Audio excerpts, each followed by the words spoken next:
Hello and welcome back to my channel. I'm Bob the Bookerer, and don't know what was happening with my hands there. Just every word is having a different hand movement. Anyway, I'm Bob and welcome back to my channel. And today I really wanted to look at a tag that I have been meaning to do for the last 47 years and have never really quite gotten around to, and that is the effed up tag, courtesy of Daniel over at Guilty Feet. His spelling of effed up was partly to kind of create a new word, and also to avoid it being censored by YouTube.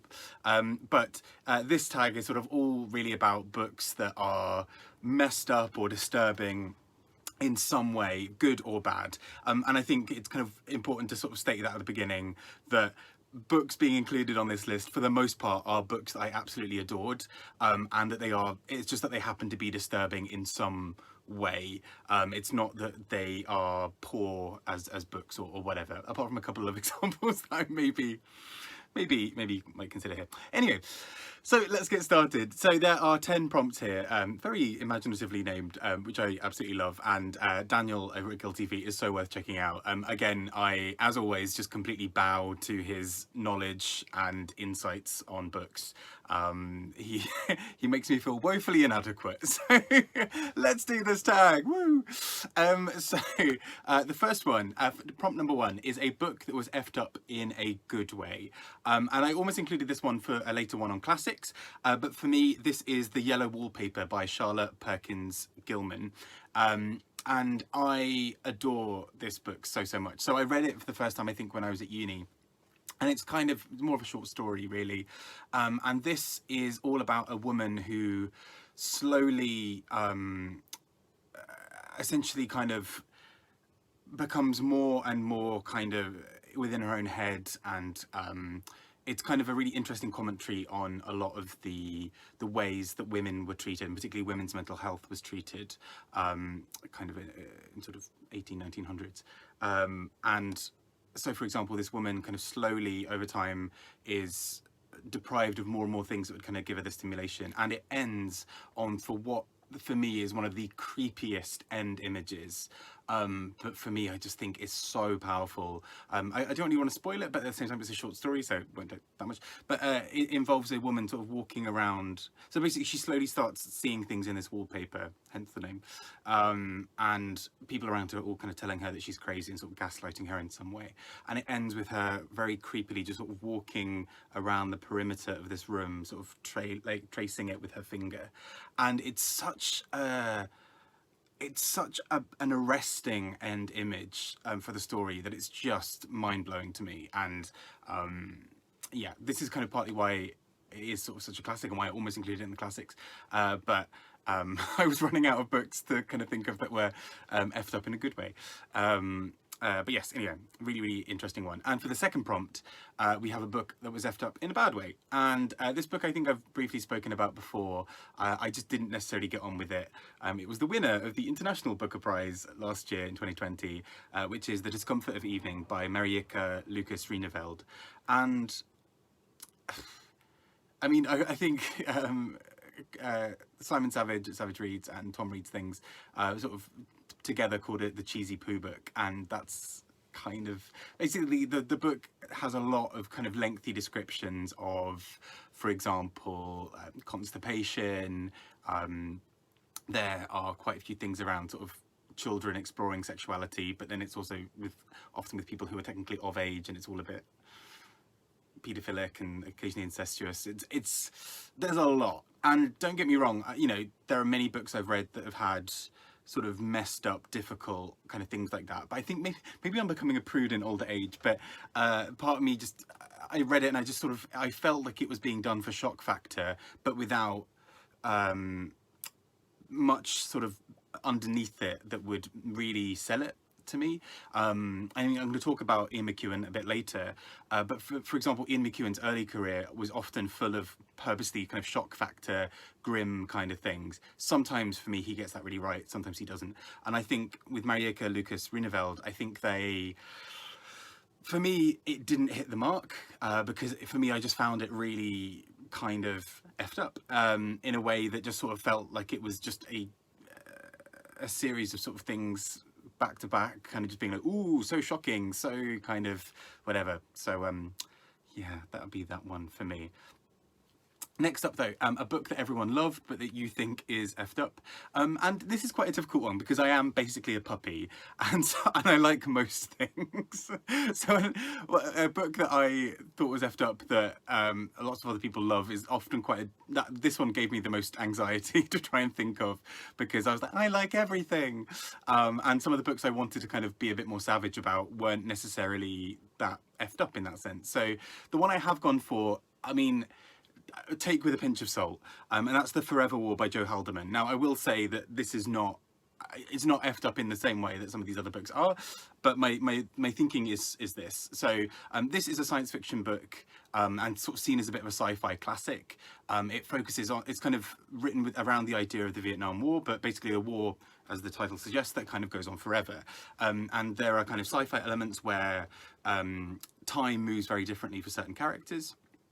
And so the sort of main character is away at war for him feels like a couple of years, but when he comes back, it's been hundreds of years, or 80 years or whatever, and the world has drastically changed. Now, for me, the thing that's effed up about this is just that they have this weird kind of thing about kind of compulsory homosexuality, and I get what the author was doing here, and I don't think it was inherently meant to be homophobic. And I say this as a gay man. I kind of read it in I had kind of mixed feelings about this, and we did it as sort of part of a book club with Galley Beggar Press, who are incredible. They published Lucy Ellmann's Ducks Newburyport, amongst many other really good books. And it was really interesting, this book club, because a few people were kind of like, yeah, no, I don't think it was directly homophobic, and there was me being like, no, I think it kind of was, but also maybe not. And I have mixed and difficult, complicated feelings about this. I don't think overall it was meant to be that. I just think it unintentionally plays into some of the same tropes, and I think as a result it kind of treats homosexuality as something that can be turned on or off, whilst not really. It basically almost treats it as if the baseline is heterosexuality and homosexuality is the thing that's sort of toggled on or off as an option, but also with an idea like, ooh, isn't this a bit creepy, and this is a bit kind of like, this is the future liberals want, a little bit to it. So I don't think overall it is deeply homophobic. I just think it hasn't necessarily aged well for me, and I find it quite uncomfortable for that reason. But I also totally see why people would absolutely love this, and is seen as a sci-fi classic. But it's just sort of one of those things where the author just kind of keeps bringing this kind of compulsory homosexuality thing up, and you're like, have you got something you want to say, Joe? It's a little bit that, where you're like, wow, I mean, you're talking about this way more than I ever talk about this in my own life, so, go off, sis, you do you. Anyway, but I thought it was kind of interesting in its own way, regardless. Next up is the prompt, Sexy AF. Up. These names are brilliant, and for me, this is a book I finished really recently as an advance copy, called Las Beauty Queens by Ivan Mona Lisa Ojeda. I'm hoping I've not completely butchered that name, and this is a book by a Latino author. The author uses both both male and female pronouns. I'm going to stick with they throughout this, me describing anything to do with the author just for ease here, because saying he, she sounds, he or she sounds a little bit, every time I've sort of tried sort of processing this and writing a review about this, or kind of talking about it, it always sounds far worse if I sort of start saying he/she. So I'm going to stick with a nice neutral they for this, for those purposes. And Las Beauty Queens is all about it's kind of these are stories from Ivan themselves, and it is all about their kind of community. So trans women, particularly, but kind of lots of characters who sort of fit somewhere in the middle in terms of, or somewhere across the spectrum around gender, but there are, quite a few characters who identify as trans women. And it's them kind of fighting for survival, essentially, but in this really fascinating way, because it's these characters often are involved with drugs. Many of them work in sex work, and and so they kind of detail all of these moments of things that are happening in ways that are both, you know, really dark and tragic. And, you know, one of them, well, you know, the Ivan themselves, they at one point are have this sort of moment where they are sent to hospital, and it's basically, you know, they have some sort of bad weed, and it really messes with them, and sends them to hospital, and it kind of causes them to have hallucinations and sort of a bit of a breakdown. And so you've kind of got all of that, but then you've got all these really fun moments of sort of almost gutter humor, with and kind of gallows humor, with all these characters who are in the midst of this world that is not particularly kind to them. You know, they're being caught by police, and they're being arrested, and they're kind of you know, they're terrified of perhaps having a bad experience with a client, you know, during their sex work. And so many things kind of going on. And so for me, the effed up part here is the kind of the situation that they're in. But what's so glorious about it is how they are able to find like humor and humanity and all this kind of joy within it. And in so many ways as well, this book is quite sexy. It has loads of moments of really quite fun descriptions of either these, you know, these trans women really feeling like they're embodying themselves and really feeling glamorous and glorious, and you know, really kind of feeling proud. And then you've got these other moments where, you know, they're with clients and they're sort of joking about the size of various members and all those kinds of things. It's a really fun and interesting book. A really short book as well. It's only about 120 or so pages as well. Really interesting. And sort of appropriately enough, the English version has an introductory note by Pedro Almodovar, whose films are very, like, if I didn't know that Last Beauty Queens was, you know, a work of non-fiction, I would have imagined that it was an Almodovar film. It's very, you know, Almodovar has characters like this in his films, and I just think it's glorious. It's a really beautiful and funny and sexy book in its own way. Next is Effed Up for Kids, and I struggle with this. So I think in his original video, Daniel speaks a little bit about Roald Dahl, and the more you look back at Roald Dahl stories, the more you realise just how messed up so many of the things were. Like, oh yeah, and then, you know, his dad was killed by a hippopotamus. And you're like, oh, okay, cool. And they're in major danger all the time. I would actually kind of say I'm going to add Famous Five to this list. Not quite as like balmy and all that kind of stuff as Roald Dahl, but at the same time, I think it's really funny. Because if you think about it, like, these kids, like, nobody's really checking in on them. These kids just casually going around solving like murders and things, and then their parents like, oh, you know, you're right, love. Have you got enough lemon, you know, ginger beer? And they're like, yeah, we're good. We took the dog, almost got killed, encountered some people who like were probably going to try and saw our arms off, but we saved the day. And you're like, oh, great. Like, the more you think about it, like, if you were in those moments with those kids, it would be a wild ride. Like, those kids, I don't know how, like, they are gonna go into adult life with some serious traumas. It's just like, it's effed up in that sense. But I kind of do love that, you know, even like Scooby-Doo or whatever, when you think about it, like, so many kids things involve absolute danger at the heart of everything, and it's sort of seen as like, oh, you know, we go and do this. Another one that I was almost going to use for this as well are things like Grimm's fairy tales, or any fairy tales really, because so many of them again include like, oh, and then, you know, and then the witch tried to bake the kids, you know, in God, what's the one with the gingerbread house? Hansel and Gretel, and things like that, where you realise that the stories are incredibly messed up. Or the original Cinderella, where, you know, the evil stepmother chopped the toes off of the two ugly stepsisters to make their feet fit in the glass slipper, and that is far more horrendous than the Disney version. And my old English teacher was always horrified that we all knew the Disney version and didn't know the kind of the originals, which are barbaric and brutal in so many ways. So anyway, yeah, times have changed really.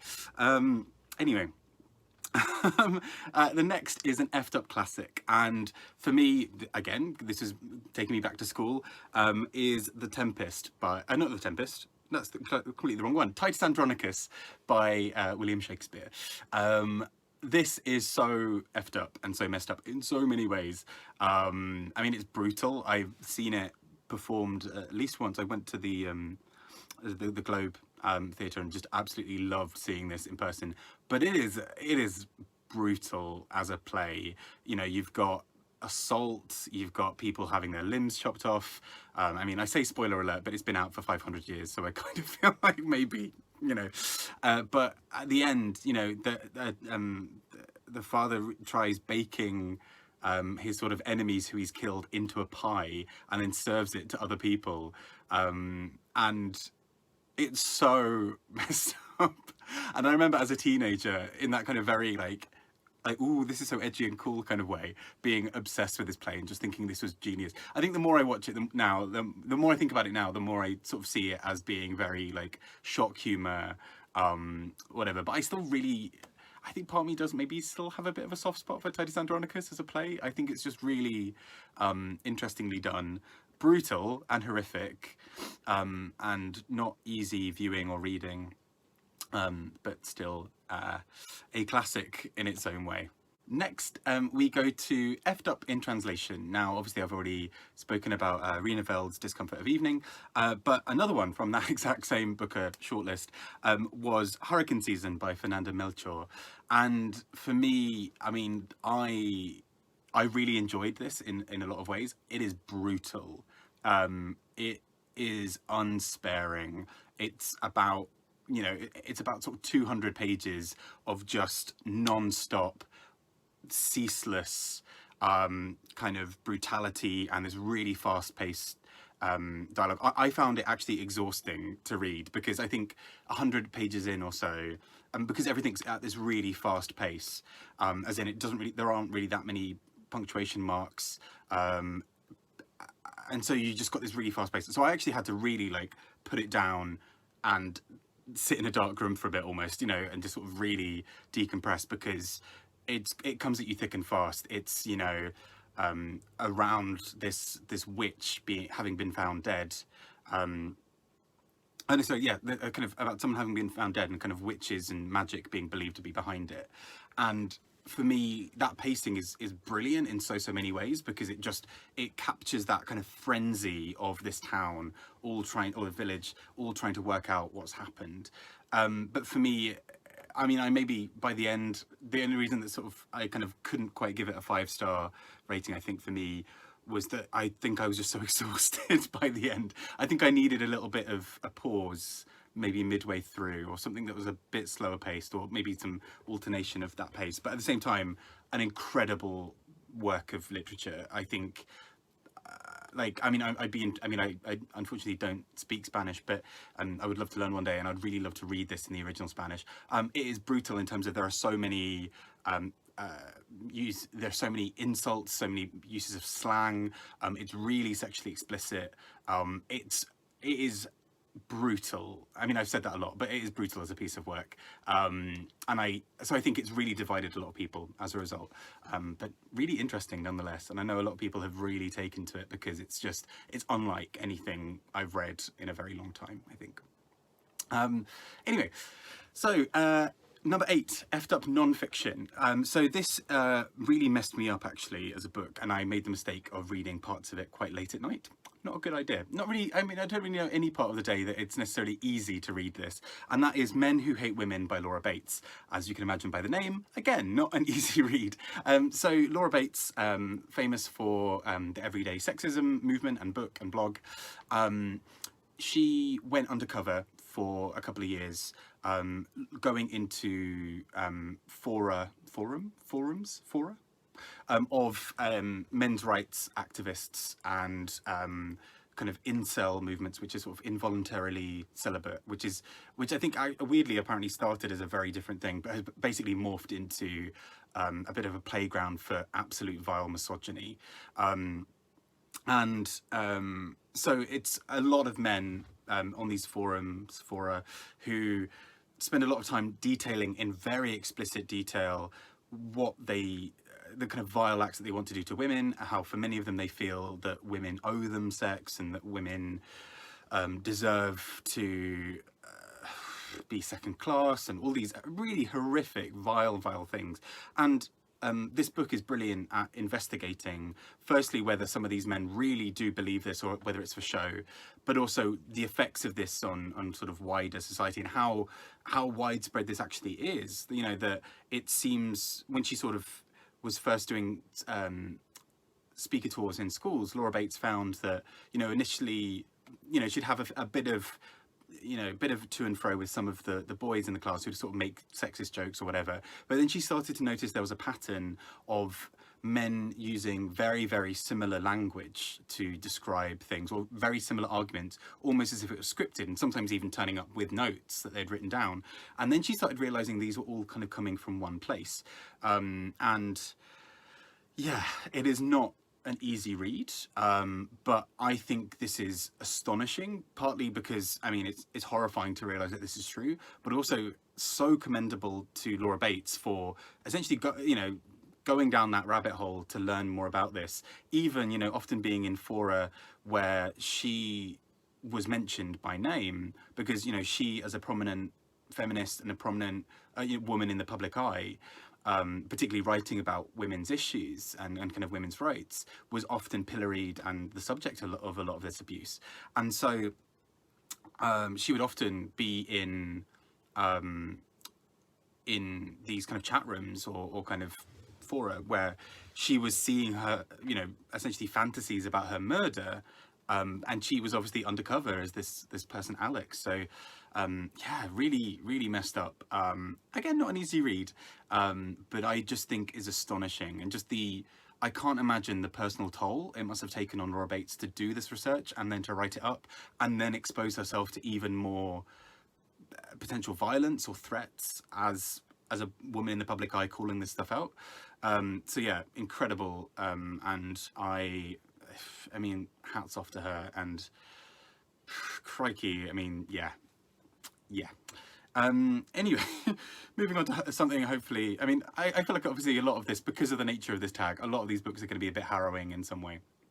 The next one is Illustrated Effed Up, and again, I've chosen this one not because of the subject matter, that it's not, I mean, I think this is very well done, but because of other parts of the sort of context. And so this is Mouse by Art Spiegelman, and I loved this. I thought it was really clever. So this is a graphic novel that details life for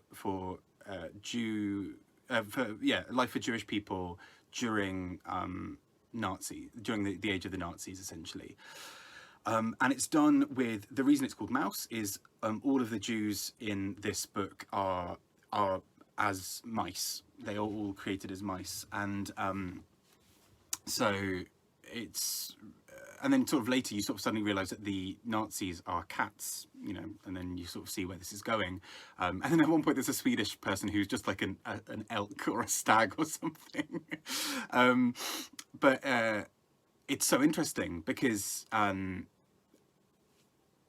think there's something about it being a graphic novel that allows it to go to some depths that other books can't. Because it's almost, because it has this sort of more playful sort of thing at the heart of it,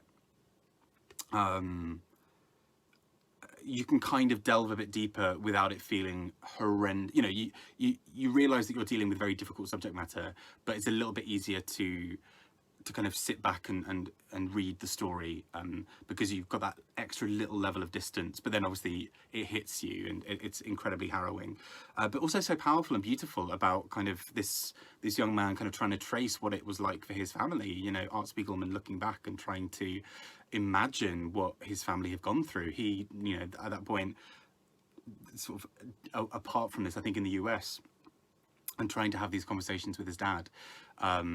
It also brings in bits of Yiddish in a really clever and really interesting way, to kind of really mirror what people, how people actually spoke.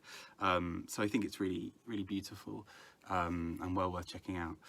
And then finally, Hanya Yanagihara's A Little Left Up. This is brilliant. I love Daniel for this. This is ridiculous but brilliant. And this is a book that is just misery porn, solely designed to convince you how effed up the world is.